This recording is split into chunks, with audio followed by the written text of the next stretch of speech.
Some actors follow scripts, some actors follow directions, and then there was Catherine O'Hara, who followed nothing but the moment, who looked at a page and saw not lines to memorize, but space to invent, a blank canvas where other actors saw a coloring book.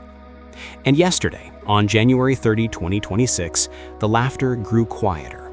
The world lost not just an actress, but an architect of character, a woman who built iconic performances from the ground up, one improvised gem at a time. In the mid-70s, a revolution was brewing in Toronto, not with protests, but with punchlines. Second City Television, SCTV, was becoming a comedy laboratory, and among the rising stars was a young Catherine O'Hara. While others stuck to the words, Catherine saw possibility. She created characters whole cloth: Lola Heatherton, the blissfully unaware starlet; Aunt Ginny, the sweetly bizarre relative. She wasn't just performing, she was building from the foundation. Watch closely and you'll see the blueprint for everything that followed. That fearless commitment to the bit, that understanding that comedy lives in specificity. While male comedians dominated the scene, Catherine carved space with something revolutionary: authentic weirdness. 1990. Home Alone. The script called for a worried mother. What it got was Catherine O'Hara, who improvised almost every line you remember. That frantic phone call from Paris? Improvised. The emotional reunion at the end? Built in the moment. She wasn't just playing Kate McAllister, she was inventing the modern movie mom. Frantic, funny, deeply real.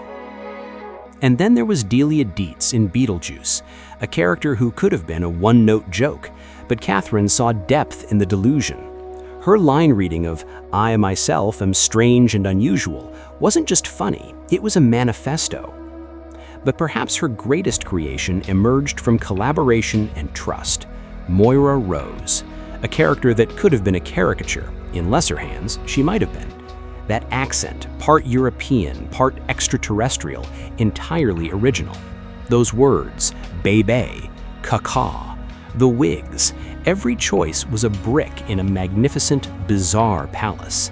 She won the Emmy in 2020 not just for playing Moira, but for inventing her. Her influence is everywhere, but she never sought the spotlight. She turned down Saturday Night Live in the 70s to stay with SCTV, a decision that shaped Canadian comedy. She mentored younger performers not with lectures, but by example.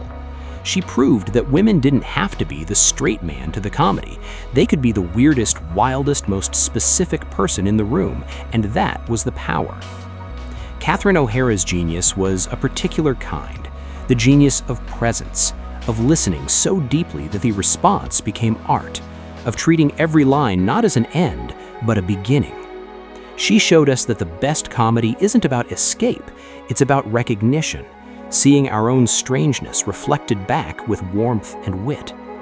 So today, we don't just remember the characters, we remember the mind that built them, the woman who taught us that being strange and unusual wasn't just okay, it was everything.